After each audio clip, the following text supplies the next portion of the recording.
స్థానిక సర్పంచ్ ఎన్నికల్లో భాగంగా దేవరపల మండలం సీతారామపుర గ్రామాన్ని పాలకుర్తి నియోజకవర్గ ఎమ్మెల్యే మామిడాల ఎస్ఎస్పీ రెడ్డి సందర్శించి కార్యకర్తలతో మమేకమై భారీ ర్యాలీ చేపట్టారు. ఇక కాంగ్రెస్ పార్టీ అభ్యర్థి రెడ్డి రాజుల ప్రమీల రమేష్ తరపున ప్రచారాన్ని నిర్వహించారు. మహిళలు కాంగ్రెస్ కార్యకర్తలు పూలవర్షం కురిపిస్తూ ఎమ్మెల్యేకు ఘన స్వాగతం పలికారు.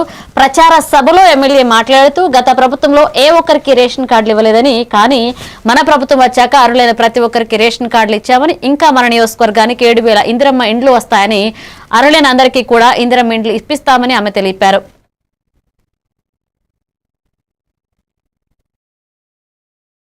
పక్కన ఏదైతే మడూరు దగ్గర 131 కోట్లతోటి సబ్ స్టేషన్ నేను వచ్చినాక మంజూరు చేయడం జరిగింది. అట్లనే వానకొండయ్య గుట్ట అందరికి తెలుసు కదా, వానకొండయ్య గుట్టలో 1.5 కోటి నిధులు పెట్టిన అవి కూడా పనులు త్వరలో ప్రారంభం అయితే ఆల్రెడీ దానికి మంజూరు చేయడం జరిగింది 1.5 కోటి. ఇంకా గోడౌన్ రైతులందరికీ కూడా ఉపయోగపడే విధంగా ఇక్కడ దేవరుప్పల మండలంలో గోడౌన్, అది ఇప్పుడు మన ఎలక్షన్స్ అయిపోయిన తర్వాత కొన్ని రోజులలో అది కూడా టెండర్ కాల్ఫర్ చేస్తారు.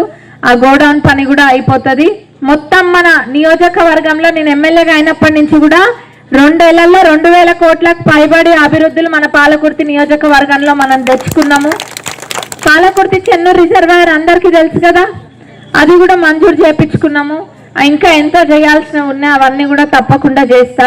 ముఖ్యంగా సీతారాంపురం అభివృద్ధి చెందాలి, ఇంకా పనులన్నీ కూడా కావాలి అని అంటే మనోళ్ళని గెలిపించుకోండి. తప్పకుండా అన్ని అభివృద్ధి పనులు ఒకదాని తర్వాత ఒకటి చేసుకుంటూ